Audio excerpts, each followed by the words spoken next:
Chapter 8. Techniques of Flight Instruction. Introduction. Certificated Flight Instructor, CFI, Daniel, decides his student Mary has gained enough confidence in flying that it is time for her to develop personal weather minimums. While researching the subject at the Federal Aviation Administration, FAA, website, he locates several sources that provide background information, such as the fact that, statistically, weather often poses some of the greatest risks to general aviation GA pilots, regardless of their experience level. He also finds charts and a lesson plan he can use. Daniel's decision to help Mary develop personal weather minimums reflects a key component of the flight instructor's job, providing the student with the tools to ensure safety during a flight. Every flight instructor can agree that everyone wants to be safe, but what does safety really mean? How can a flight instructor ensure the safety of flight training activities and also train clients to operate their aircraft safely after they leave the relatively protected flight training environment? According to one definition, safety is the freedom from conditions that can cause death, injury, or illness, damage to or loss of equipment or property, or damage to the environment. FAA regulations are intended to promote safety by eliminating or mitigating conditions that can cause death, injury, or damage. These regulations are comprehensive, but there has been increasing recognition that even the strictest compliance with regulations may not be sufficient to guarantee safety. Rules and regulations are designed to address known or suspected conditions detrimental to safety, but there is always the probability that some new combination of circumstances, not contemplated by the regulations, will arise. The recognition of aviation training and flight operations has led to a system approach to aviation safety. Since flight instructors are a critical part of the aviation safety system, this chapter introduces system safety, aeronautical decision-making, ADM, risk management, situational awareness, and single pilot resource management, SRM, in the modern flight training environment. It also provides methods flight instructors can teach students to use practical risk management tools and discusses how to evaluate student decision-making. The chapter begins with practical strategies flight instructors can use to enhance their instruction, the demonstration performance training delivery method of flight instruction, integrated flight instruction, positive exchange of flight controls, use of distractions, obstacles to learning encountered during flight training, and how to evaluate students. After an intensive look at ADM, it closes with a discussion of CFI recommendations and endorsements. Flight instructor qualifications. A CFI must be thoroughly familiar with the functions, characteristics, and proper use of all flight instruments, avionics, and other aircraft systems being used for training. This is especially important due to the wide variety of global positioning system, GPS, and glass panel displays. It is the personal responsibility of each flight instructor to maintain familiarity with current pilot training techniques and certification requirements. This may be done by frequent review of new periodicals and technical publications, personal contacts with FAA inspectors and designated pilot examiners, DPE, and by participation in pilot and flight instructor clinics. Additional information can be obtained from veteran flight instructors, Figure 8-1. The application of outmoded instructional procedures or the preparation of students using obsolete certification requirements is inexcusable. Practical flight instructor strategies. During all phases of flight training, CFIs should remember they are role models for the student. The flight instructor should demonstrate good aviation sense at all times. Before the flight, discuss safety and importance of proper pre-flight and use of the checklist. During flight, prioritize the tasks of aviating, navigating, and communicating. Instill importance of see and avoid in the student. During landing, conduct stabilized approaches. Maintain desired airspeed on final. Demonstrate good judgment for go-arounds, wake turbulence, traffic, and terrain avoidance. Use ADM to correct faulty approaches and landing errors. Make power off, stall warning blaring, on centerline touchdowns in the first third of runway. Always remember safety is paramount. Flight instructors have the responsibility of producing the safest pilots possible. For that reason, CFIs should encourage each student to learn as much as he or she is capable of and keep raising the bar. When introducing lesson tasks, flight instructors should not introduce the minimum acceptable standards for passing the check ride. The Practical Test Standard, PTS, is not a teaching tool. It is a testing tool. The overall focus of flight training should be on education, learning, and understanding why the standards are there and how they were set. The minimum standards to pass the check ride should not be introduced until the 3 hours of preparation for the check ride. Obstacles to learning during flight instruction. Certain obstacles are common to flight instruction and may apply directly to the student's attitude, physical condition, and psychological makeup. These include, but are not limited to, feeling of unfair treatment, impatience to proceed to more interesting operations, worry or lack of interest, physical discomfort, illness, fatigue, and dehydration, apathy due to inadequate instruction, anxiety. Unfair treatment. Students who believe their instruction is inadequate or that their efforts are not conscientiously considered and evaluated do not learn well. In addition, their motivation suffers, no matter how intent they are on learning to fly. Motivation also declines when a student believes the instructor is making unreasonable demands for performance and progress. Figure 8-2. Assignment of goals the student considers difficult but possible usually provides a challenge and promotes learning. In a typical flight lesson, reasonable goals are listed in the lesson objectives, and the desired levels of proficiency for the goals are included in statements that contain completion standards. Impatience. Impatience is a greater deterrent to learning pilot skills than is generally recognized. For a student, this may take the form of a desire to make an early solo flight or to set out on cross-country flights before the basic elements of flight have been learned. The impatient student fails to understand the need for preliminary training and seeks only the ultimate objective without considering the means necessary to reach it. With every complex human endeavor, it is necessary to master the basics if the whole task is to be performed competently and safely. The instructor can correct student impatience by presenting the necessary preliminary training one step at a time, with clearly stated goals for each step. The procedures and elements mastered in each step should be clearly identified in explaining or demonstrating the performance of the subsequent step. Impatience can result from instruction keyed to the pace of a slow learner when it is applied to a motivated, fast learner.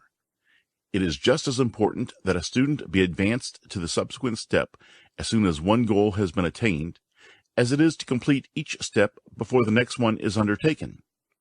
Disinterest grows rapidly when unnecessary repetition and drill are requested on operations that have already been adequately learned. Worry or lack of interest.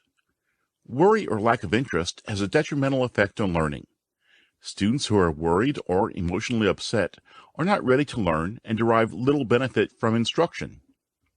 Worry or distraction may be due to student concerns about progress in the training course, or may stem from circumstances completely unrelated to their instruction. Significant emotional upsets may be due to personal problems, psychiatric disturbances, or a dislike of the training program or the instructor. The experiences of students outside their training activities affect behavior and performance in training. The two cannot be separated. When students begin flight training, they bring with them their interests, enthusiasms, fears, and troubles. The instructor cannot be responsible for these outside diversions, but cannot ignore them because they have a critical effect on the learning process. Instruction must be keyed on the utilization of the interests and enthusiasm students bring with them, and to diverting their attention from their worries and troubles to learning the task at hand. This is admittedly difficult, but must be accomplished if learning is to proceed at a normal rate. Worries and emotional upsets that result from a flight training course can be identified and addressed. These problems are often due to inadequacies of the course or of the instructor. The most effective cure is prevention. The instructor must be alert and ensure students understand the objectives of each step of their training, and that they know at the completion of each lesson exactly how well they have progressed and what deficiencies are apparent. Discouragement and emotional upsets are rare when students feel that nothing is being withheld from them or is being neglected in their training. Physical discomfort, illness, fatigue, and dehydration. Physical discomfort, illness, and fatigue will materially slow the rate of learning during both classroom instruction and flight training. Students who are not completely at ease and whose attention is diverted by discomforts such as the extremes of temperature, poor ventilation, inadequate lighting, or noise and confusion cannot learn at a normal rate. This is true no matter how diligently they attempt to apply themselves to the learning task. A minor illness, such as a cold, major illness, or injury, interferes with the normal rate of training. This is especially important for flight instruction. Most illnesses adversely affect the acuteness of vision, hearing, and feeling, all of which are essential to correct performance.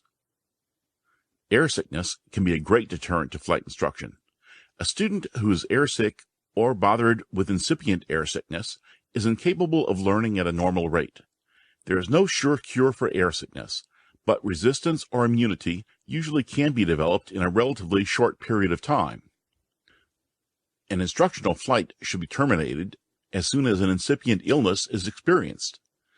As the student develops immunity, flights can be increased in length until normal flight periods are practicable.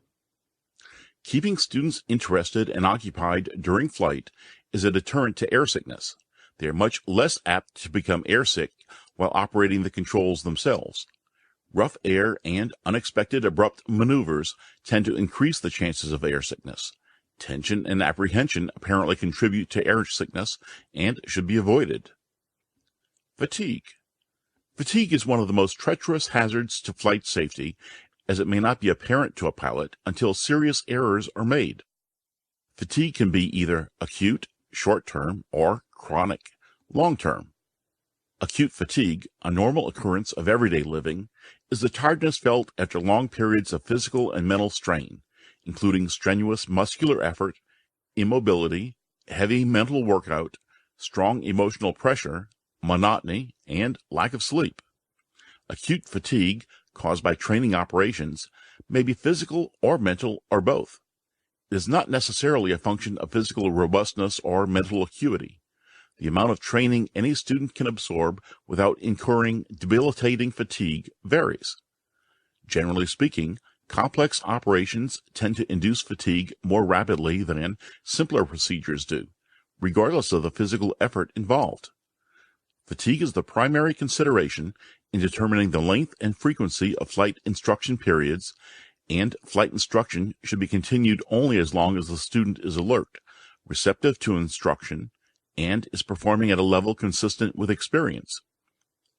It is important for a CFI to be able to detect fatigue both in assessing a student's substandard performance early in a lesson and also in recognizing the deterioration of performance. If fatigue occurs as a result of application to a learning task, the student should be given a break in instruction and practice. A CFI who is familiar with the signs indicative to acute fatigue will be more aware if the student is experiencing them. The deficiencies listed below are apparent to others before the individual notices any physical signs of fatigue. Acute fatigue is characterized by inattention, distractibility, errors in timing, neglect of secondary tasks, loss of accuracy and control, lack of awareness of error accumulation, irritability. Another form of fatigue is chronic fatigue, which occurs when there is not enough time for full recovery from repeated episodes of acute fatigue. Chronic fatigue's underlying cause is generally not rest-related and may have deeper points of origin. Therefore, rest alone may not resolve chronic fatigue. Chronic fatigue is a combination of both physiological problems and psychological issues. Psychological problems, such as financial, home life, or job-related stresses, cause a lack of qualified rest that is only solved by mitigating the underlying problems before the fatigue is solved. Without resolution, human performance continues to fall off and judgment becomes impaired so that unwarranted risks may be taken. Recovery from chronic fatigue requires a prolonged and deliberate solution. In either case, unless adequate precautions are taken, personal performance could be impaired and adversely affect pilot judgment and decision-making. Dehydration and heat stroke. Dehydration is the term given to critical loss of water from the body. Dehydration reduces a pilot's level of alertness, producing a subsequent slowing of decision-making processes or even the inability to control the aircraft. The first noticeable effect of dehydration is fatigue, which in turn makes top physical and mental performance difficult, if not impossible. Flying for long periods in hot summer temperatures or at high altitudes increases susceptibility to dehydration, since dry air at high altitudes tends to increase the rate of water loss from the body. If this fluid is not replaced, fatigue progresses to dizziness, weakness, nausea, tingling of hands and feet, abdominal cramps, and extreme thirst. Heat stroke is a condition caused by any inability of the body to control its temperature. Onset of this condition may be recognized by the symptoms of dehydration, but also has been known to be recognized only by complete collapse. To prevent these symptoms, it is recommended that an ample supply of water be carried and used at frequent intervals on any long flight, whether the pilot is thirsty or not.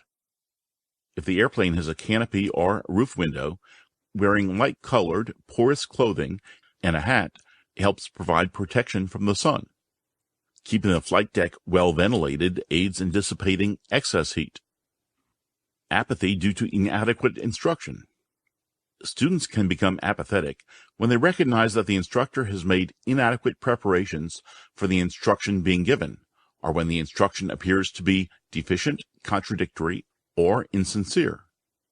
To hold the student's interest and to maintain the motivation necessary for efficient learning, well-planned, appropriate, and accurate instruction must be provided.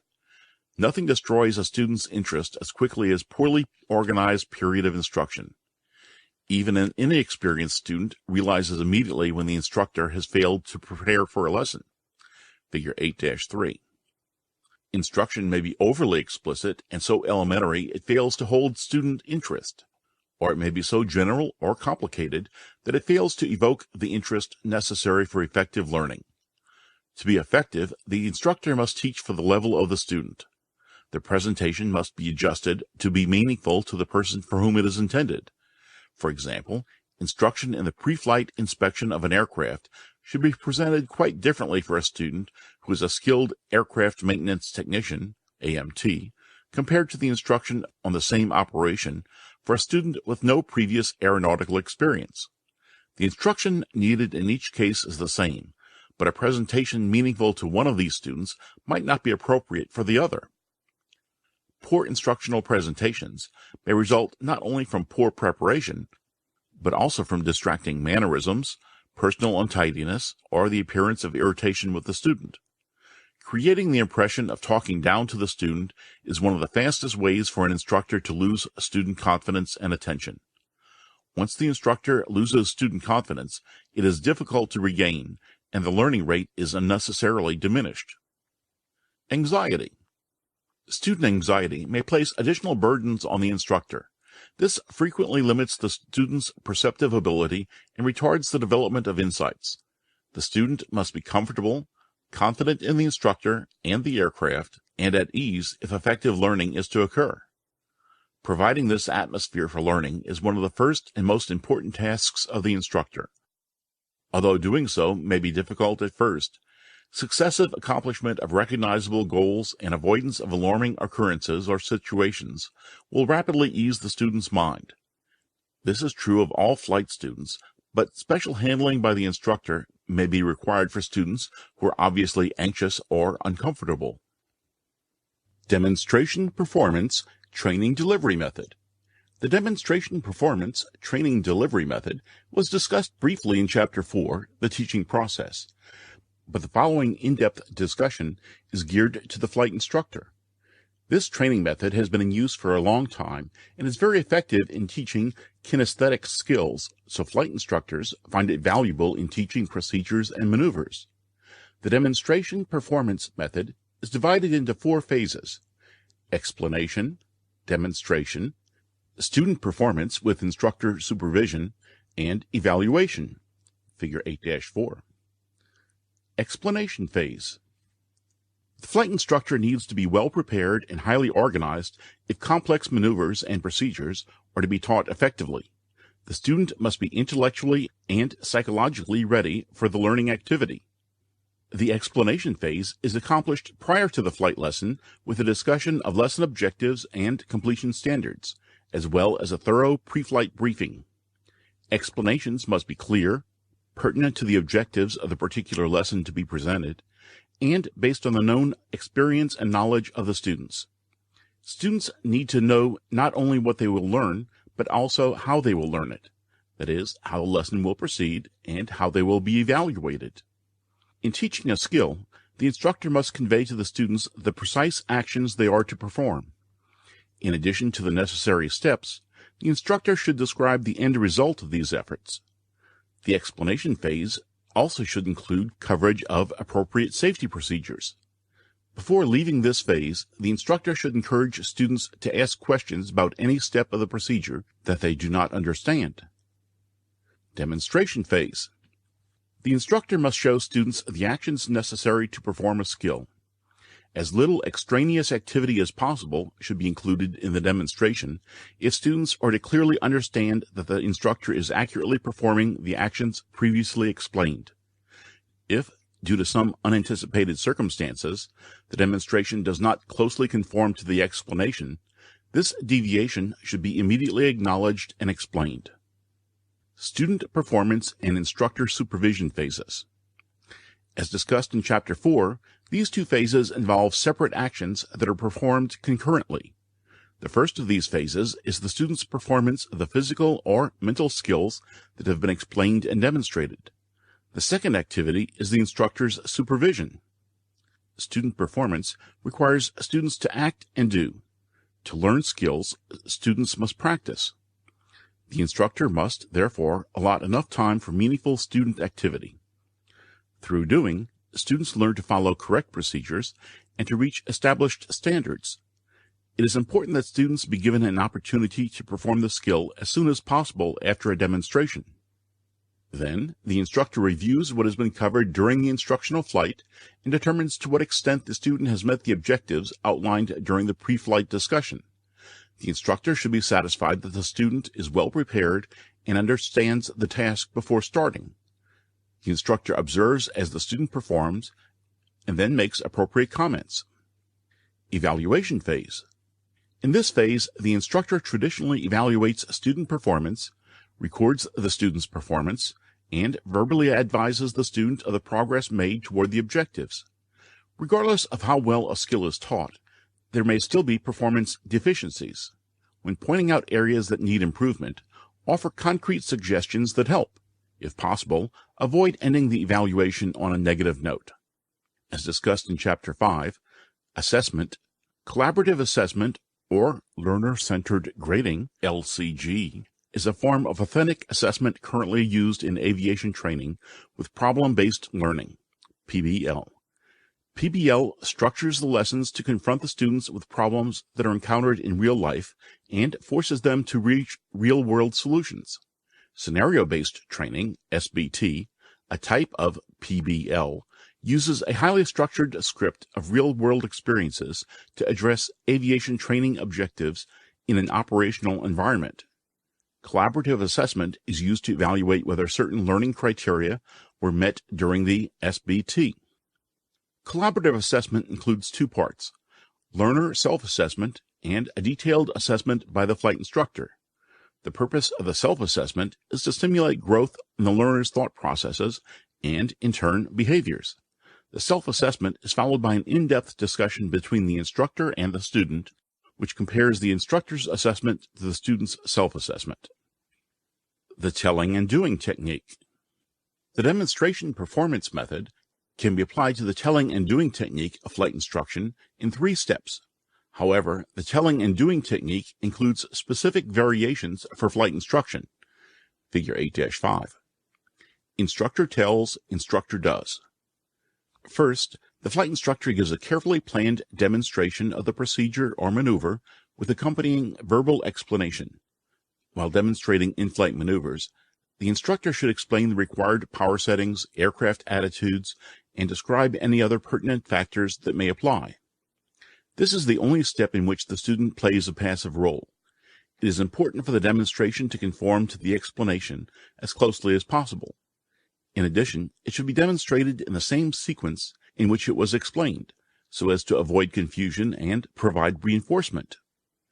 Since students generally imitate the instructor's performance, the instructor must demonstrate the skill exactly the way the students are expected to practice it, including all safety procedures that the students must follow.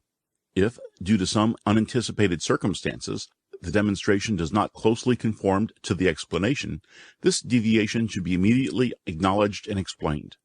Most physical skills lend themselves to a sequential pattern where the skill is explained in the same step-by-step order normally used to perform it.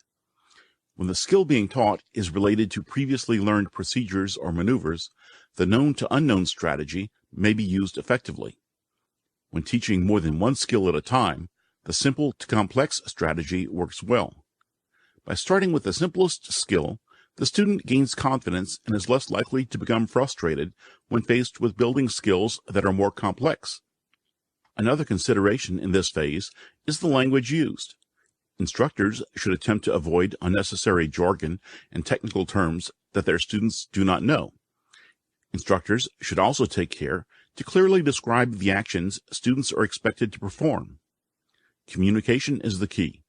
It is neither appropriate nor effective for instructors to try to impress students with their expertise by using language that is unnecessarily complicated. As an example, a level turn might be demonstrated and described by the instructor in the following way. Use outside visual references and monitor the flight instruments. After clearing the airspace around the aircraft, add power slightly, turn the aircraft to the desired direction, and apply a slight amount of back pressure on the yoke to maintain altitude. Maintain coordinated flight by applying the rudder in the direction of the turn. Remember, the ailerons control the roll rate as well as the angle of bank. The rate at which the aircraft rolls depends on how much aileron deflection is used. How far the aircraft rolls, steepness of the bank, depends on how long the ailerons are deflected, since the aircraft continues to roll as long as the ailerons are deflected. When the desired angle of bank is reached, neutralize the ailerons and trim as appropriate. Lead the rollout by approximately 1/2 the number of degrees of the angle of bank. Use coordinated aileron and rudder control pressures. Simultaneously begin releasing the back pressure so aileron, rudder, and elevator pressures are neutralized when the aircraft reaches the wings level position. Leading the rollout heading by 1/2 the bank angle is a good rule of thumb for initial training. However, keep in mind that the required amount of lead really depends on the type of turn rate, and rollout rate.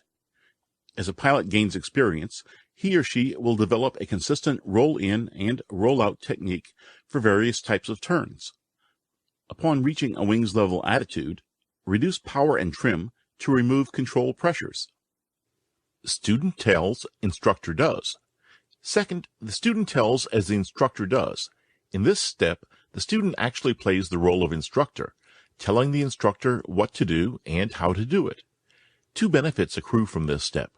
The student, being freed from the need to concentrate on performance of the maneuver and from concern about its outcome, is able to organize his or her thoughts regarding the steps involved and the techniques to be used. In the process of explaining the maneuver as the instructor performs it, perceptions begin to develop into insights. Mental habits begin to form with repetition of the instructions previously received. Plus, the instructor is able to evaluate the student's understanding of the factors involved in performance of the maneuver. According to the principle of primacy, it is important for the instructor to make sure the student gets it right the first time. The student should also understand the correct sequence and be aware of safety precautions for each procedure or maneuver. If a misunderstanding exists, it can be corrected before the student becomes absorbed in controlling the aircraft. Student tells, student does. Application is the third step of this method. This is where learning takes place and where performance habits are formed. If the student has been adequately prepared and the procedure or maneuver fully explained and demonstrated, meaningful learning occurs. The instructor should be alert during the student's practice to detect any errors in technique and to prevent the formation of faulty habits. At the same time, the student should be encouraged to think about what to do during the performance of a maneuver until it becomes habitual. In this step, the thinking can be done verbally. This focuses concentration on the task to be accomplished, so the total involvement in the maneuver is fostered. All of the student's physical and mental faculties are brought into play. The instructor should be aware of the student's thought processes. It is easy to determine whether an error is induced by a misconception or by a simple lack of motor skills. Therefore, in addition to forcing total concentration on the part of the student, this method provides a means for keeping the instructor aware of what the student is thinking. The student is not only learning to do something, but he or she is also learning a self-teaching process that is highly desirable in development of a skill. The exact procedures that the instructor should use during student practice depends on factors such as the student's proficiency level, the type of maneuver, and the stage of training. The instructor must exercise good judgment to decide how much control to use. With potentially hazardous or difficult maneuvers, the instructor should be alert and ready to take control at any time. This is especially true during a student's first attempt at a particular maneuver. On the other hand, if a student is progressing normally, the instructor should avoid unnecessary interruptions or too much assistance. A typical test of how much control is needed often occurs during a student's first few attempts to land an aircraft. The instructor must quickly evaluate the student's need for help and not hesitate to take control if required. At the same time, the student should be allowed to practice the entire maneuver often enough to achieve the level of proficiency established in the lesson objectives. Since this is a learning phase rather than an evaluation phase of the training, errors or unsafe practices should be identified and corrected in a positive and timely way. In some cases, the student is not able to meet the proficiency level specified in the lesson objectives within the allotted time. When this occurs, the instructor should be prepared to schedule additional training. Positive exchange of flight controls. Positive exchange of flight controls is an integral part of flight training.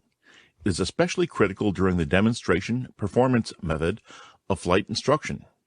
Due to the importance of this subject, the following discussion provides guidance on the recommended procedure to use with a positive exchange of flight controls between pilots when operating an aircraft. Background: Incident/accident statistics indicate a need to place additional emphasis on the exchange of control of an airplane by pilots. Numerous accidents have occurred due to a lack of communication or misunderstanding regarding who had actual control of the aircraft, particularly between students and flight instructors. Establishing the following procedure during initial training will ensure the formation of a habit pattern that should stay with students throughout their flying careers. Procedure: During flight training, there must always be a clear understanding between students and flight instructors about who has control of the aircraft. The pre-flight briefing should include procedures for the exchange of flight controls. A positive three-step process in the exchange of flight controls between pilots is a proven procedure and one that is strongly recommended. When an instructor is teaching a maneuver to a student, the instructor normally demonstrates the maneuver first, then has the student follow along on the controls during a demonstration, and, finally, the student performs the maneuver with the instructor following along on the controls. Figure 8-6. Figure 8-6 text. During this procedure, a visual check is recommended to see that the other person actually has the flight controls. When returning the controls to the instructor, the student should follow the same procedure the instructor used when giving the control to the student. The student should stay on the controls and keep flying the aircraft until the instructor says, "I have the controls." There should never be any doubt about who is flying the aircraft. Positive exchange of flight controls. 1. When the instructor wishes the student to take control of the aircraft, the instructor says to the student, "You have the flight controls." 2. The student acknowledges immediately by saying, "I have the flight controls." 3. The flight instructor again says, "You have the flight controls." End of Figure 8-6. Flight instructors should always guard the controls and be prepared to take control of the aircraft. When necessary, the instructor should take the controls and calmly announce, "I have the flight controls." If an instructor allows a student to remain on the controls, the instructor may not have full and effective control of the aircraft. Anxious students can be incredibly strong and usually exhibit reactions inappropriate to the situation. If a recovery is necessary, there is absolutely nothing to be gained by having the student on the controls and having to fight for control of the aircraft. Students should never be allowed to exceed the flight instructor's limits. Flight instructors should not exceed their own ability to perceive a problem, decide on the course of action, and physically react within their ability to fly the aircraft. Sterile Cockpit Rule. Commonly known as the Sterile Cockpit Rule, Title 14 of the Code of Federal Regulations, 14 CFR, Section 121.542, requires flight members to refrain from non-essential activities during the critical phases of flight. As defined in the regulation, critical phases of flight are all ground operations involving taxi, takeoff, and landing, and all other operations below 10,000 feet, except cruise flight. Non-essential activities, including such activities as eating, reading a newspaper, or chatting.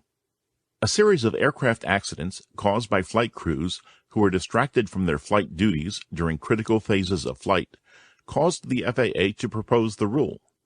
While the regulation grew out of accidents in the airline industry, it holds true for the entire aviation community. Pilots can improve flight safety significantly by reducing distractions during critical phases of flight. It is important the flight instructor not only teach the concept of a sterile cockpit, but also model such behavior during flight instruction. Use of distractions. National Transportation Safety Board, NTSB statistics reveal that most stall/spin accidents occurred when the pilot's attention was diverted from the primary task of flying the aircraft. 60% of stall/spin accidents occurred during takeoff and landing, and 20% were preceded by engine failure. Preoccupation inside or outside the flight deck while changing aircraft configuration or trim, maneuvering to avoid other traffic, or clearing hazardous obstacles during takeoff and climb could create a potential stall/spin situation. The intentional practice of stalls and spins seldom resulted in an accident. The real danger was inadvertent stalls induced by distractions during routine flight situations. Pilots at all skill levels should be aware of the increased risk of entering into an inadvertent stall or spin while performing tasks that are secondary to controlling the aircraft. The FAA has established a policy for use of certain distractions on practical tests for pilot certification. The purpose is to determine that applicants possess the skills required to cope with distractions while maintaining the degree of aircraft control required for safe flight. The most effective training is the simulation of scenarios that can lead to inadvertent stalls by creating distractions while a student is practicing certain maneuvers. Instructor responsibilities include teaching the student to divide his or her attention between the distracting task and maintaining control of the aircraft. The following are examples of distractions that can be used for this training. Drop a pencil. Ask the student to pick it up. Ask the student to determine a heading to an airport using a chart. Ask the student to reset the clock. Ask the student to get something from the back seat. Ask the student to read the outside air temperature. Ask the student to call the Automated Flight Service Station, AFSS, for weather information. Ask the student to compute true airspeed with a flight computer. Ask the student to identify terrain or objects on the ground. Ask the student to identify a field suitable for a forced landing. Have the student climb 200 feet and maintain altitude, and then descend 200 feet and maintain altitude. Have the student reverse course after a series of S-turns. It is the flight instructor's responsibility to teach the student how to take charge during a flight. A pilot in command, PIC, must know when to tell any passengers, even a DPE, when the PIC finds actions in the aircraft that distract and interfere with the safe conduct of the flight. Integrated flight instruction. Integrated flight instruction is flight instruction during which students are taught to perform flight maneuvers both by outside visual references and by reference to flight instruments. For this type of instruction to be fully effective, the use of instrument references should begin the first time each new maneuver is introduced.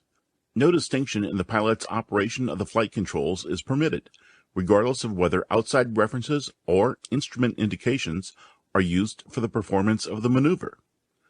When this training technique is used, instruction in the control of an aircraft by outside visual references is integrated with instruction in the use of flight instrument indications for the same operations. Development of habit patterns. It is important for the student to establish the habit of observing and relying on flight instruments from the beginning of flight training. It is equally important for the student to learn the feel of the airplane while conducting maneuvers, such as being able to feel when the airplane is out of trim or in a nose-high or nose-low attitude.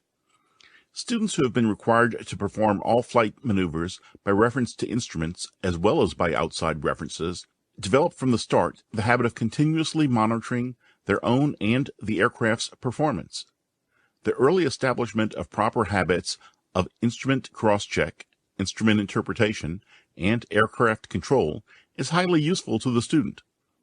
The habitual attention to instrument indications leads to improved landings because of more precise airspeed control. Effective use of instruments also results in superior cross-country navigation, better coordination, and generally a better overall pilot competency level. General aviation accident reports provide ample support for the belief that reference to flight instruments is important to safety. The safety record of pilots who hold instrument ratings is significantly better than that of pilots with comparable flight time who have never received formal flight training for an instrument rating. Pilots in training who have been required to perform all normal flight maneuvers by reference to instruments, as well as by outside references, will develop from the start the habit of continuously monitoring their own and the aircraft's performance. The early establishment of proper habits of instrument cross-check, instrument interpretation, and aircraft control is highly useful to the student. The habits formed at this time also give him or her a firm foundation for the later training of an instrument rating. Operating efficiency. As students become proficient in monitoring and correcting their own flight technique by reference to flight instruments, the performance obtained from an aircraft increases noticeably. This is particularly true of modern complex or high-performance aircraft, which are responsive to the use of correct operating airspeeds. The use of correct power settings and climb speeds, and the accurate control of headings during climbs result in a measurable increase in climb performance. Holding precise headings and altitudes in cruising flight definitely increases average cruising performance. The use of integrated flight instruction provides the student with the ability to control an aircraft in flight for limited periods if outside references are lost. In an emergency, this ability could save the pilot's life and those of the passengers. During the conduct of integrated flight training, the flight instructor must emphasize to the students that the introduction to the use of flight instruments does not prepare them for operations in marginal weather or instrument meteorological conditions, IMC.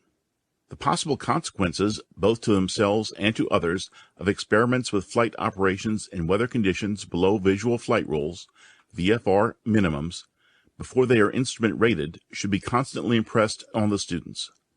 According to NTSB accident data, in-flight encounters with weather, attempting VFR flight into IMC, is one of the most lethal types of GA flying.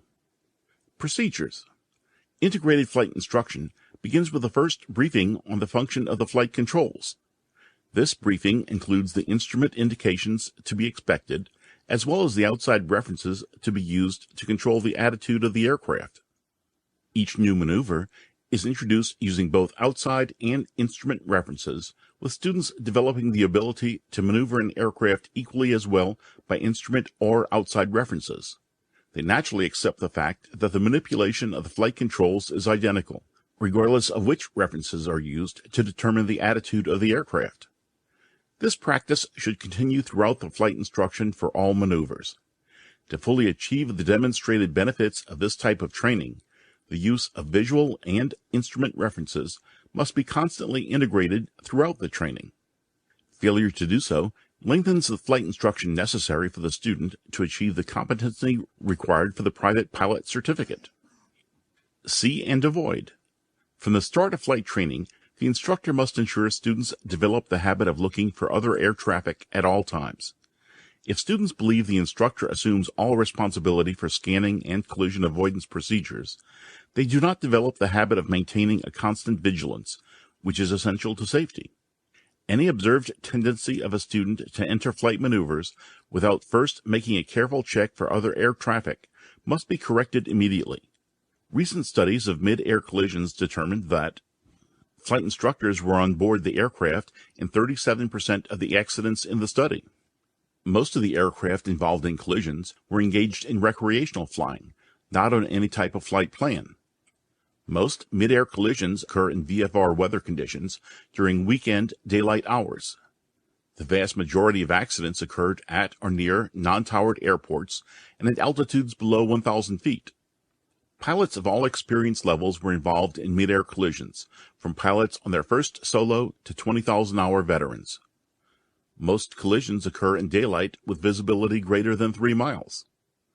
It is imperative to introduce 14 CFR Section 91.113 right-of-way rules to the student. Practice the see and avoid concept at all times, regardless of whether the training is conducted under VFR or Instrument Flight Rules, IFR. For more information on how to reduce the odds of becoming involved in a mid-air collision, see www.faa.gov/about/office_org/ATO/tracon,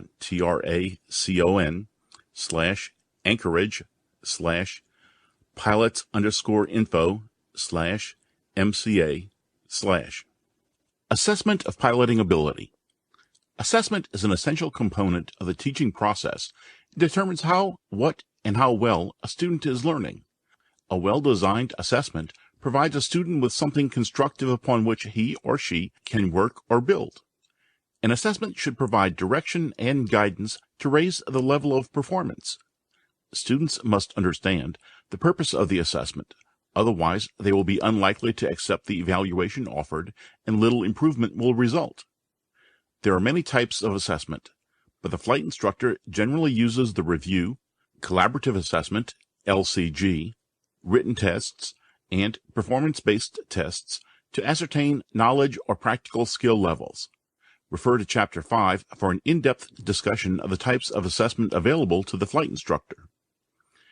An assessment can also be used as a tool for reteaching. Although not all assessments lend themselves to reteaching, the instructor should be alert to the possibility and take advantage of the opportunity when it arises. In assessing the ability of a student, the instructor initially determines if he or she understands the procedure or maneuver. Then, the instructor demonstrates the maneuver, allows the student to practice the maneuver under direction, and finally evaluates student accomplishment by observing the performance. Demonstrated ability. Assessment of demonstrated ability during flight instruction must be based upon established standards of performance, suitably modified to apply the student's experience and stage of development as a pilot. The assessment must consider the student's mastery of the elements involved in the maneuver, rather than merely the overall performance. In order for a student to be signed off for a solo flight, the CFI must determine that the student is qualified and proficient in the flight tasks necessary for the flight.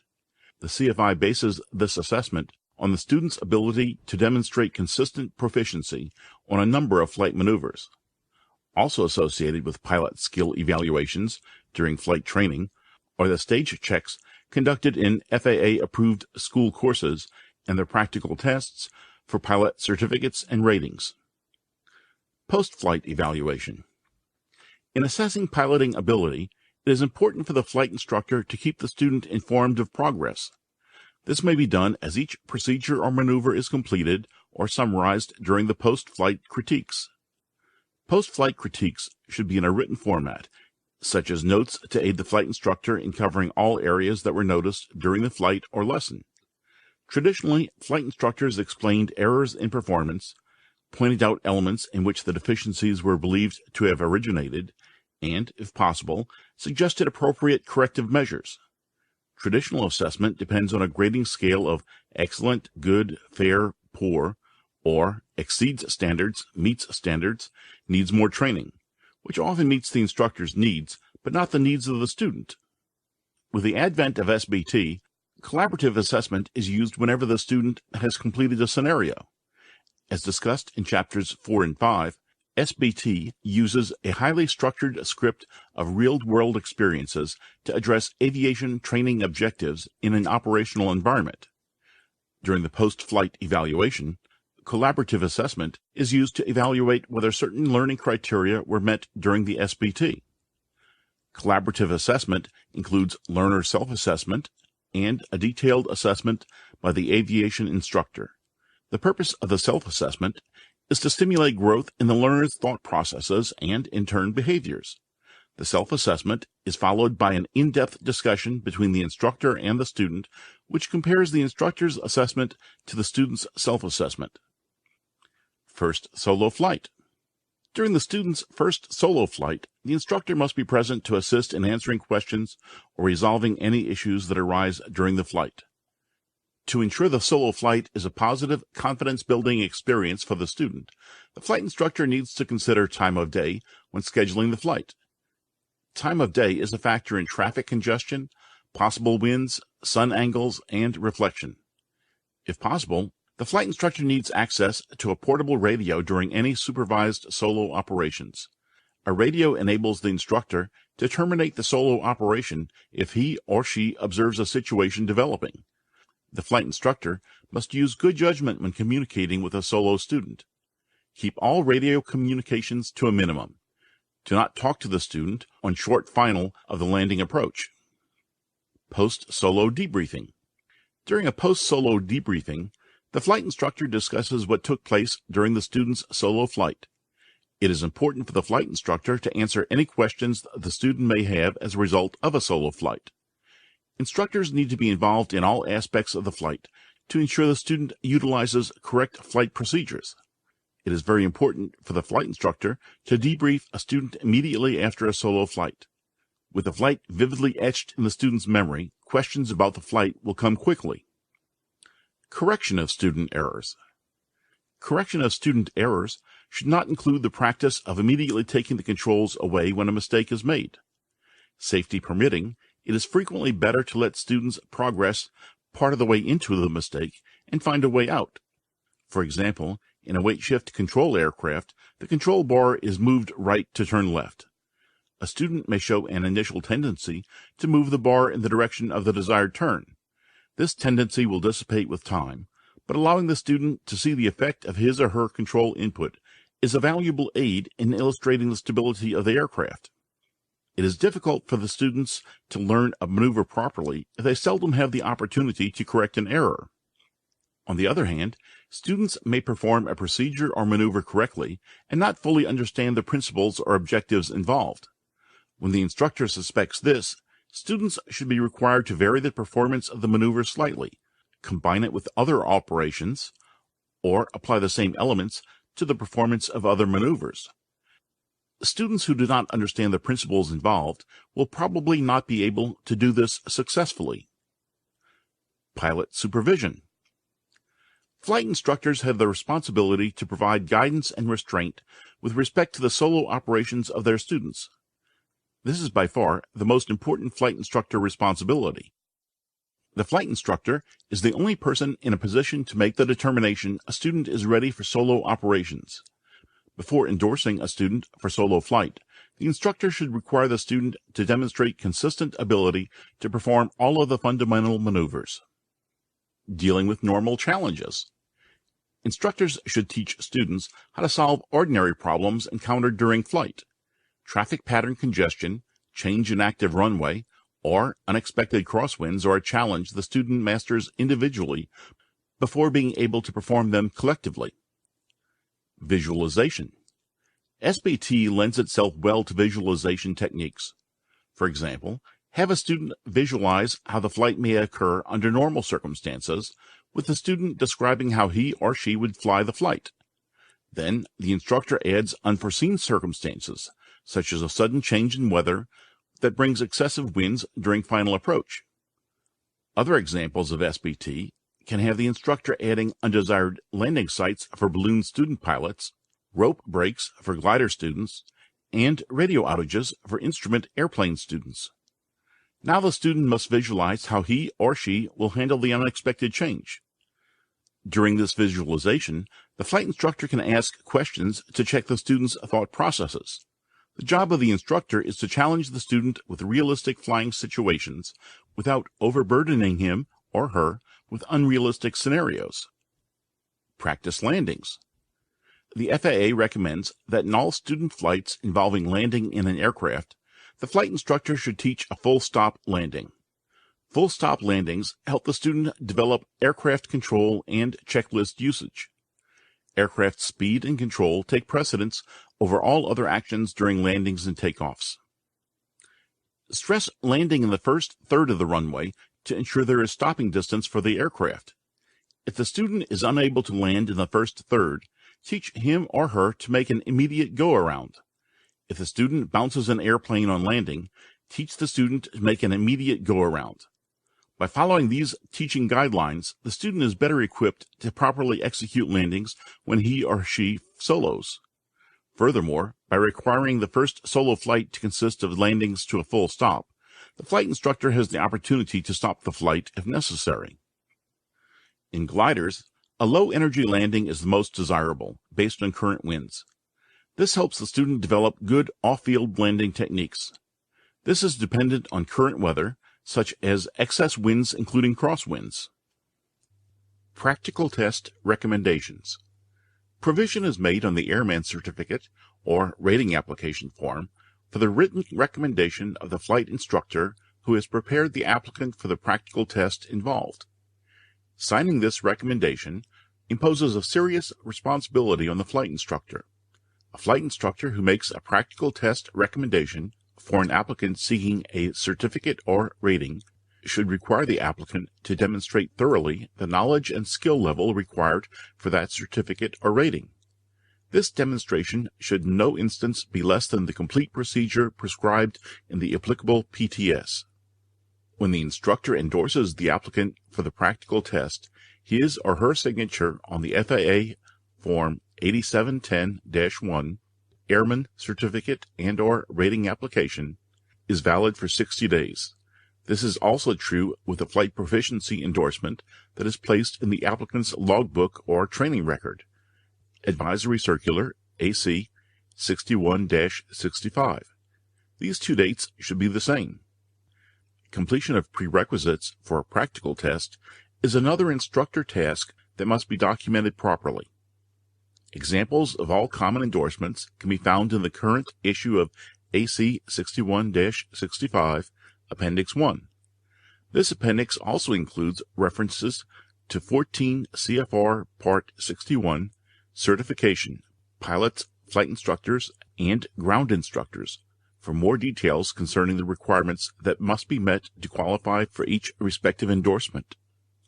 The examples shown contain the essential elements of each endorsement. It is not mandatory, but recommended for all endorsements to be worded exactly as those in the AC. For example, changes to regulatory requirements may affect the wording, or the instructor may customize the endorsement for any special circumstances of the applicant. However, at a minimum, the instructor needs to cite the appropriate 14 CFR Part 61 section that has been completed.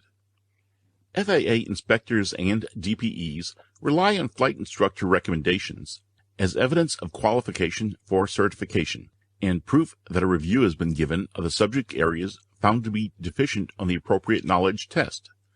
Recommendations also provide assurance that the applicant has been thoroughly briefed on the PTS and the associated knowledge areas, maneuvers, and procedures. If the flight instructor has trained and prepared the applicant competently, The applicant should have no problem passing the practical test. A flight instructor who fails to ensure a student meets the requirements of regulations prior to endorsing solo flight or additional rating exhibits a serious deficiency in performance. The FAA holds him or her accountable. Providing a solo endorsement for a student who is not fully prepared to accept the responsibility of solo flight operations, or providing an endorsement for an additional rating to a pilot not meeting the appropriate regulatory requirements, is also a breach of faith with the applicant. Aeronautical decision-making. As discussed on page 8-2, aviation training and flight operations are now seen as a system rather than individual concepts. The goal of system safety is for pilots to utilize all four concepts: ADM, risk management, situational awareness, and SRM, so that risk can be reduced to the lowest possible level. ADM is a systematic approach to the mental process used by aircraft pilots to consistently determine the best course of action in response to a given set of circumstances. Risk management is a decision-making process designed to systematically identify hazards, assess the degree of risk, and determine the best course of action associated with each flight. Situational awareness is the accurate perception and understanding of all the factors and conditions within the four fundamental risk elements that affect safety before, during, and after the flight. SRM is the art and science of managing all resources, both on board the aircraft and from outside sources, available to a single pilot, prior and during flight, to ensure the successful outcome of the flight. These key principles are often collectively called ADM. The importance of teaching students effective ADM skills cannot be overemphasized. While progress is continually being made in the advancement of pilot training methods, aircraft equipment and systems, and services for pilots, accidents still occur. Despite all the changes in technology to improve flight safety, one factor remains the same: the human factor. It is estimated that approximately 80% of all aviation accidents are human factors related. By taking a system approach to aviation safety, flight instructors interweave aeronautical knowledge, aircraft control skills, ADM, risk management, situational awareness, and SRM into the training process. Historically, the term pilot error has been used to describe the cause of these accidents. Pilot error means that an action or decision made by the pilot was the cause of or contributing factor to the accident. This definition also includes the pilot's failure to make a decision or take action. From a broader perspective, the phrase human factors related more aptly describes these accidents, since it is usually not a single decision that leads to an accident, but a chain of events triggered by a number of factors. The poor judgment chain, or the error chain, describes this concept of contributing factors in a human factors-related accident. Breaking one link in the chain is all that is usually necessary to change the outcome of the sequence of events. The best way to illustrate this concept to students is to discuss specific situations that lead to aircraft accidents or incidents. The following is an example of the type of scenario that can be presented to illustrate the poor judgment chain. A private pilot with 100 hours of flight time made a precautionary landing on a narrow dirt runway at a private airport. The pilot lost directional control during landing and swerved off the runway into the grass. A witness recalled later that the aircraft appeared to be too high and fast on final approach, and speculated the pilot was having difficulty controlling the aircraft in high winds. The weather at the time of the incident was reported as marginal VFR due to rain showers and thunderstorms. When the aircraft was fueled the following morning, 60 gallons of fuel were required to fill the 62-gallon capacity tanks. By discussing the events that led to this incident, instructors can help students understand how a series of judgmental errors contributed to the final outcome of this flight. Weather decision. On the morning of the flight, the pilot was running late and, having acquired a computer printout of the forecast the night before, he did not obtain a briefing from flight services before his departure. Flight planning decision/performance chart. The pilot calculated total fuel requirements for the trip based on a rule of thumb figure he had used previously for another airplane. he did not use the fuel tables printed in the pilot's operating handbook, POH, for the aircraft he was flying on this trip. After reaching his destination, the pilot did not request refueling. Based on his original calculations, he believed sufficient fuel remained for the flight home. Fatigue/failure to recognize personal limitations. In the presence of deteriorating weather, the pilot departed for the flight home at 5 p.m. He did not consider how fatigue and lack of extensive night flying experience could affect the flight. Fuel exhaustion. With the aircraft fuel almost exhausted, the pilot no longer had the option of diverting to avoid rapidly developing thunderstorms. He was forced to land at the nearest airfield available. On numerous occasions during the flight, the pilot could have made decisions which might have prevented this incident. However, as the chain of events unfolded, each poor decision left him with fewer and fewer options. On the positive side, the pilot made a precautionary landing at a time and place of his choosing. VFR into IMC accidents often lead to fatalities. In this case, the pilot landed his aircraft without loss of life. Teaching pilots to make sound decisions is the key to preventing accidents. Traditional pilot instruction has emphasized flying skills, knowledge of the aircraft, and familiarity with regulations. ADM training focuses on the decision-making process and the factors that affect a pilot's ability to make effective choices. Timely decision-making is an important tool for any pilot. The student who hesitates when prompt action is required, or who makes the decision to not decide, has made a wrong decision. Sometimes, sound ADM calls for going against procedure. For example, in the event of an engine fire, the pilot initiates an emergency descent. Some POHs call for mixture to be enriched during an emergency descent. But what if the power plant is engulfed in flames? Emergencies require the pilot to think, assess the situation, choose, and execute the actions that assure safety, not act in a rote manner. It is important for flight instructors to teach students that declaring an emergency when one occurs is an appropriate reaction. Once an emergency is declared, Air Traffic Control, ATC, gives the pilot priority handling.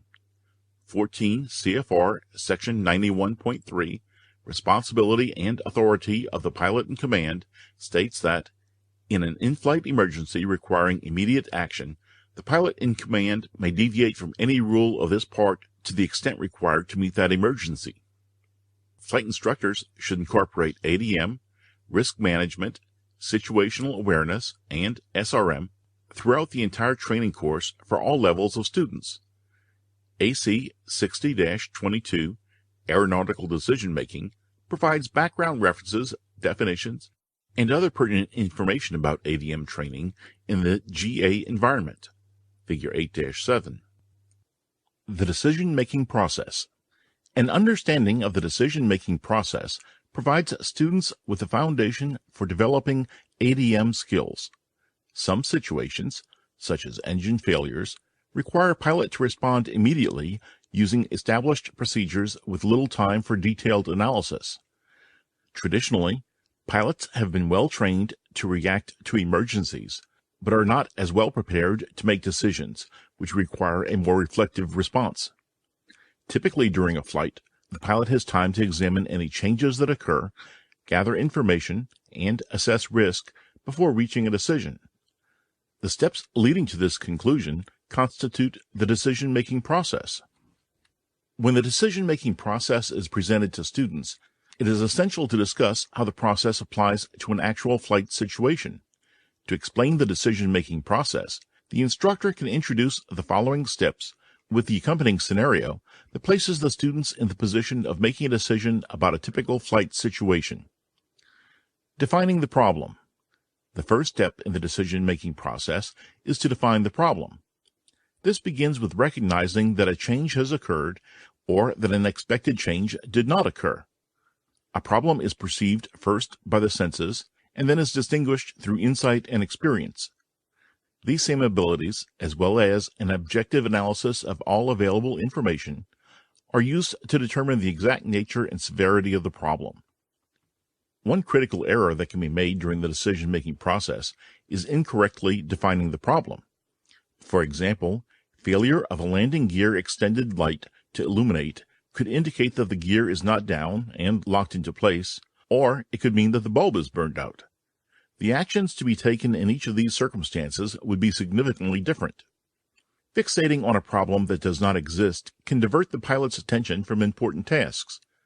The pilot's failure to maintain an awareness of the circumstances regarding the flight now becomes the problem.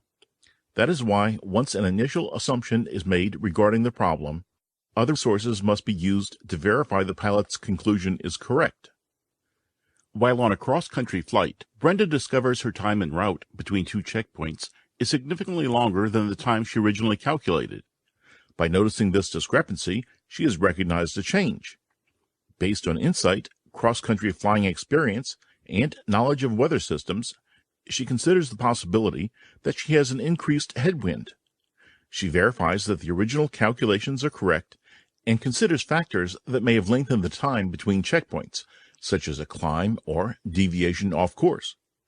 To determine if there is a change in the winds aloft forecast and to check recent pilot reports, she contacts FlightWatch.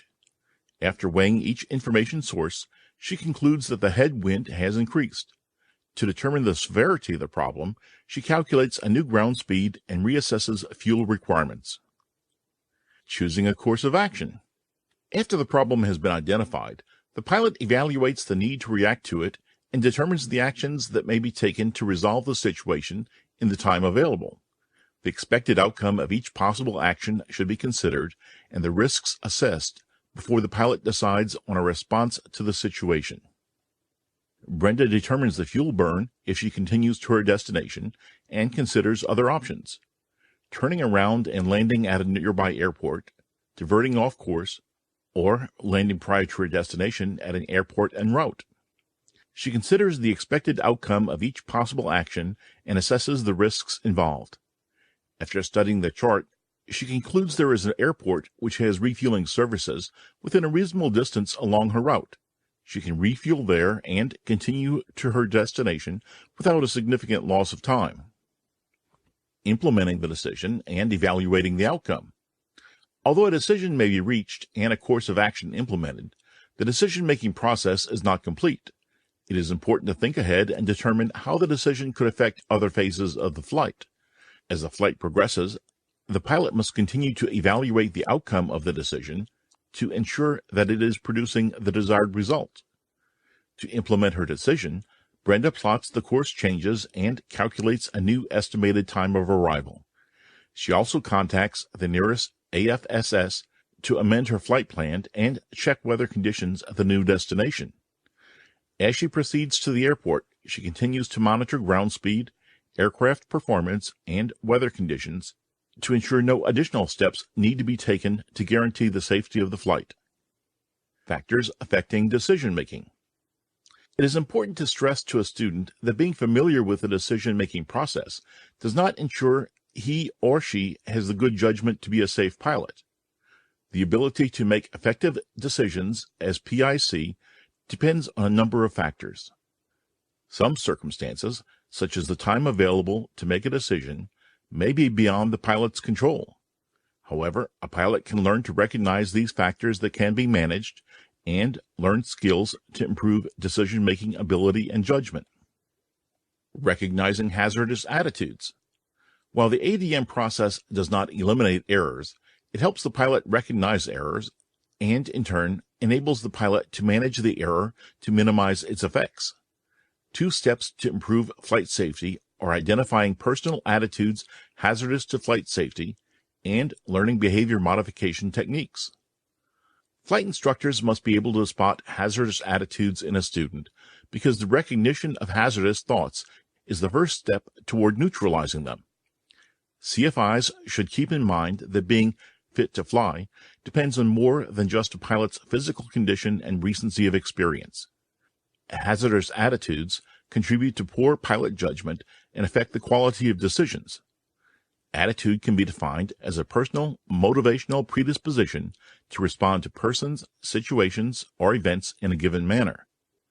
Studies have identified 5 hazardous attitudes that can affect a pilot's ability to make sound decisions and exercise authority properly.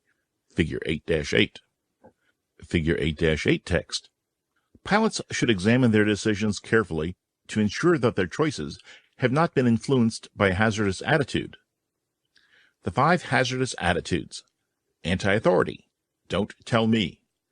This attitude is found in people who do not like anyone telling them what to do. In a sense, they are saying, no one can tell me what to do. They may be resentful of having someone tell them what to do, or may regard rules, regulations, and procedures as silly or unnecessary. However, it is always pilot prerogative to question authority if it seems to be in error. Impulsivity. Do it quickly. This is the attitude of people who frequently feel the need to do something, anything, immediately. They do not stop to think about what they are about to do. They do not select the best alternative, and they do the first thing that comes to mind. Invulnerability. It won't happen to me. Many people believe that accidents happen to others, but never to them. They know accidents can happen, and they know that anyone can be affected. They never really feel or believe that they will be personally involved. People who think this way are more likely to take chances and increase risk. Macho. I can do it. Pilots who are always trying to prove that they are better than anyone else are thinking, I can do it, I'll show them. Pilots with this type of attitude will try to prove themselves by taking risks in order to impress others. While this pattern is thought to be a male characteristic, women are equally susceptible. Resignation. What's the use? Pilots who think, what's the use, do not see themselves as being able to make a great deal of difference in what happens to them. When things go well, the pilot is apt to think that it is good luck. When things go badly, the pilot may feel that someone is out to get me, or attribute it to bad luck. The pilot will leave the action to others, for better or worse. Sometimes such pilots will even go along with unreasonable requests just to be a nice guy. End of Figure 8-8 text. In order for a student to self-examine behaviors during flight, he or she must be taught the potential risks caused from hazardous attitudes and, more importantly, the antidote for each. Figure 8-9. For example, if a student has an easy time with flight training and seems to understand things very quickly, there may be a potential for that student to have a macho, hazardous attitude. A successful CFI points out the potential for the behavior and teaches the student the antidote for that attitude. Hazardous attitudes need to be noticed immediately and corrected with a proper antidote to minimize the potential for any flight hazard. Figure 8-9. Text. Students in training can be asked to identify hazardous attitudes and the corresponding antidotes when presented with flight scenarios. Hazardous attitude. Macho. Steve often brags to his friends about his skills as a pilot and how close to the ground he flies. During a local pleasure flight in a single-engine airplane, he decides to buzz some friends barbecuing at a nearby park. Antidote. Taking chances is foolish. Hazardous attitude. Anti-authority. Although he knows that flying so low to the ground is prohibited by the regulations, he feels that the regulations are too restrictive in some circumstances. Antidote. Follow the rules. They are usually right. Hazardous attitude. Invulnerability. Steve is not worried about an accident since he has flown this low many times before and he has not had any problems. Antidote. It could happen to me. Hazardous attitude. Impulsivity. As he is buzzing the park, the airplane does not climb as well as Steve had anticipated, and, without thinking, he pulls back hard on the yoke. The airspeed drops and the airplane is close to stalling as the wing brushes a power line. Antidote. Not so fast. Think first. Hazardous attitude. Resignation. Although Steve manages to recover, the wing sustains minor damage. Steve thinks to himself, it doesn't really matter how much effort I put in. The end result is the same whether I really try or not. Antidote. I'm not helpless. I can make a difference. End of Figure 8-9 text. Stress management. Learning how to recognize and cope with stress is another effective ADM tool. Stress is the body's response to demands placed upon it. These demands can be either pleasant or unpleasant in nature. The causes of stress for a pilot can range from unexpected weather or mechanical problems while in flight to personal issues unrelated to flying.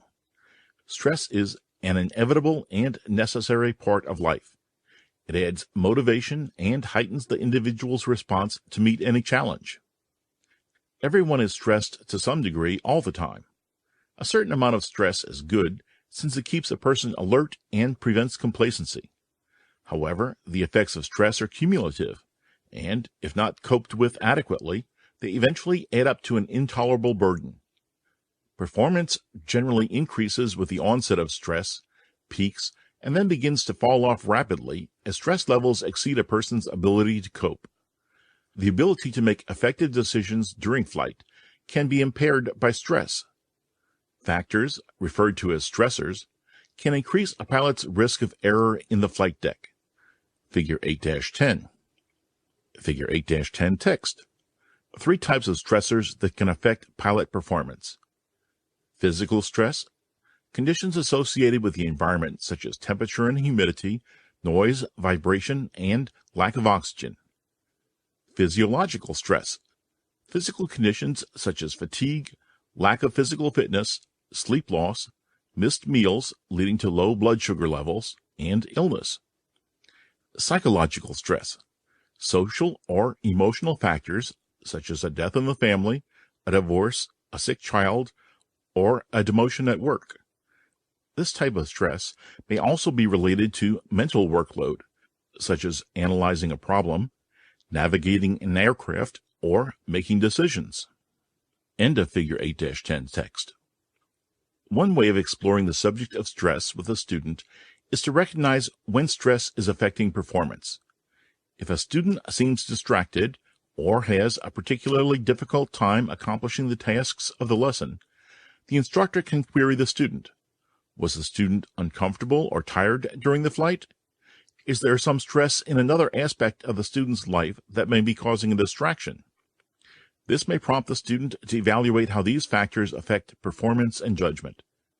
The instructor should also try to determine if there are aspects of pilot training that are causing excessive amounts of stress for the student. For example, if the student consistently makes the decision not to fly, even though weather briefings indicate favorable conditions, it may be due to apprehension regarding the lesson content. Stalls, landings, or an impending solo flight may cause concern. By explaining a specific maneuver in greater detail or offering some additional encouragement, the instructor may be able to alleviate some of the student's stress. To help students manage the accumulation of life stresses and prevent stress overload, instructors can recommend several techniques. For example, including relaxation time in a busy schedule and maintaining a program of physical fitness can help reduce stress levels. Learning to manage time more effectively can help pilots avoid heavy pressures imposed by getting behind schedule and not meeting deadlines. While these pressures may exist in the workplace, students may also experience the same type of stress regarding their flight training schedule. Instructors can advise students to self-assess to determine their capabilities and limitations and then set realistic goals. In addition, avoiding stressful situations and encounters can help pilots cope with stress. Use of resources. To make informed decisions during flight operations, students must be made aware of the resources found both inside and outside the flight deck. Since useful tools and sources of information may not always be readily apparent, learning to recognize these resources is an essential part of ADM training. Resources must not only be identified, but students must also develop the skills to evaluate whether they have the time to use a particular resource and the impact that its use would have upon the safety of flight. For example, the assistance of ATC may be very useful if a pilot is lost. However, in an emergency situation when action needs to be taken quickly, time may not be available to contact ATC immediately. During training, CFIs can routinely point out resources to students. Internal resources. Internal resources are found in the flight deck during flight. Since some of the most valuable internal resources are ingenuity, knowledge, and skill, pilots can expand flight deck resources immensely by improving their capabilities. This can be accomplished by frequently reviewing flight information publications, such as 14 CFR and the Aeronautical Information Manual, AIM, as well as by pursuing additional training. A thorough understanding of all the equipment and systems in the aircraft is necessary to fully utilize all resources. For example, advanced navigation and autopilot systems are valuable resources flight instructors must ensure students know how to use. If students do not fully understand how to make use of the equipment, or if they rely on it so much that they become complacent, it can become a detriment to safe flight. With the advent of advanced avionics with glass displays, GPS, and autopilot, flying may seem inherently easier and safer, but in reality it has become more complex. With the update of the Instrument Practical Test Standards, PTS, to include electronic flight instrument displays, flight management systems, GPS, and autopilot usage, knowledge of internal resources becomes an important component of flight training. As discussed in the section on flight instructor qualifications, instructors must be familiar with the components of each aircraft in which they instruct, to ensure students understand the operation of the equipment. Checklists are essential flight deck resources for verifying that the aircraft instruments and systems are checked, set, and operating properly, as well as ensuring that the proper procedures are performed if there is a system malfunction or in-flight emergency. Students reluctant to use checklists can be reminded that pilots at all levels of experience refer to their checklists, and that the more advanced the aircraft is, the more critical checklists become. With the advent of electronic checklists, it has become easier to develop and maintain personal checklists from the manufacturer's checklist with additions for specific aircraft and operations. In addition, the AFM/POH, which is required to be carried on board the aircraft, is essential for accurate flight planning and for resolving in-flight equipment malfunctions. Other valuable flight deck resources include current aeronautical charts and publications, such as the Airport/Facility Directory, A/FD. It should be pointed out to students that passengers can also be a valuable resource. Passengers can help watch for traffic and may be able to provide information in an irregular situation, especially if they are familiar with flying. A strange smell or sound may alert a passenger to a potential problem. The PIC should brief passengers before the flight to make sure that they are comfortable voicing any concerns. External resources.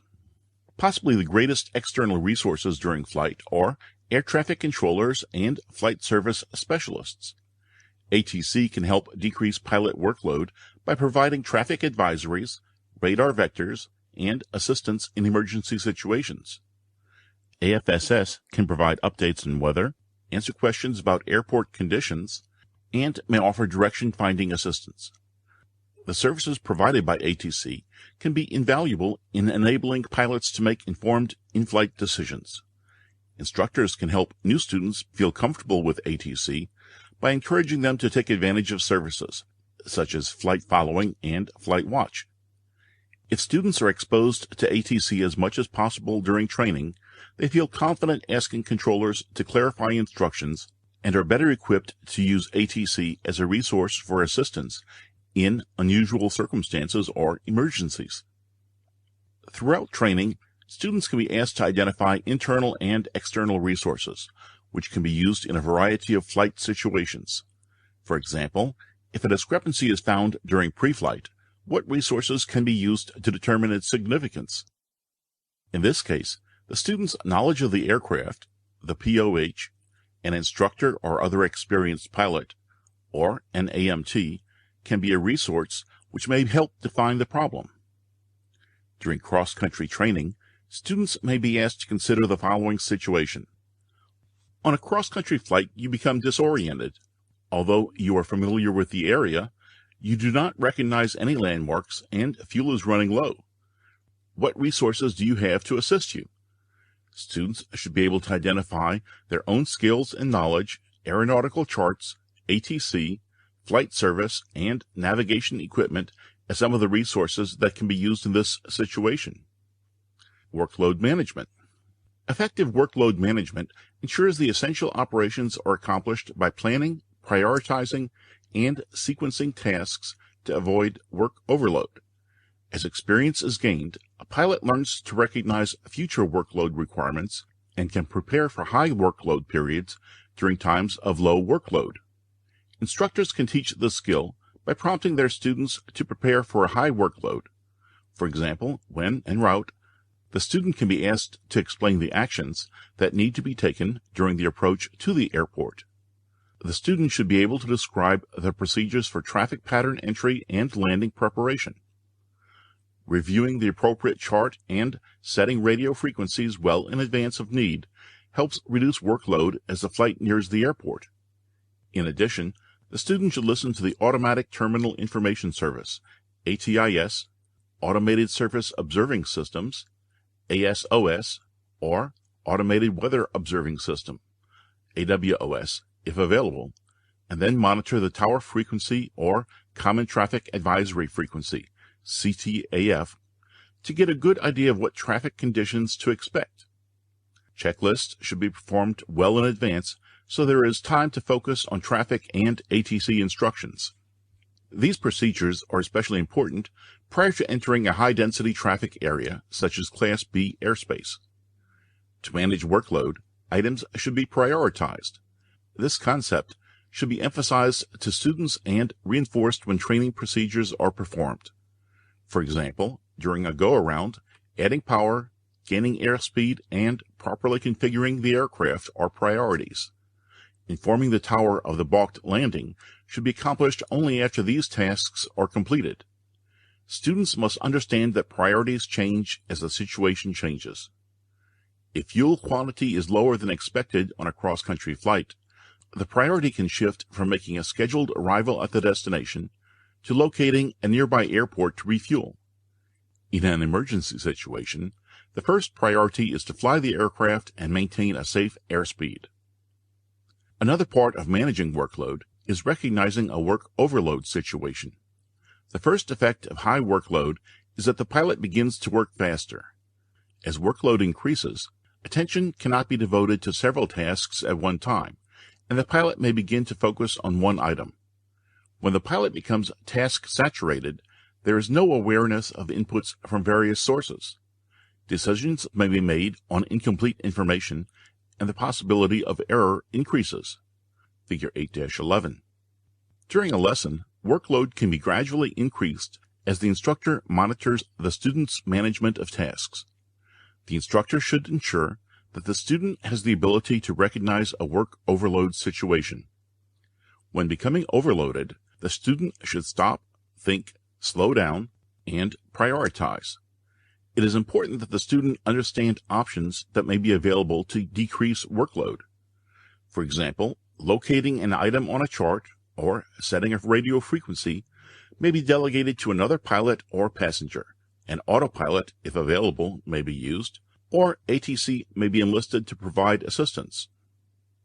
Chapter Summary. This chapter discussed the demonstration, performance, and telling and doing training delivery methods of flight instruction, SBT techniques, practical strategies flight instructors can use to enhance their instruction, integrated flight instruction, positive exchange of flight controls, use of distractions, obstacles to learning encountered during flight training, and how to evaluate students.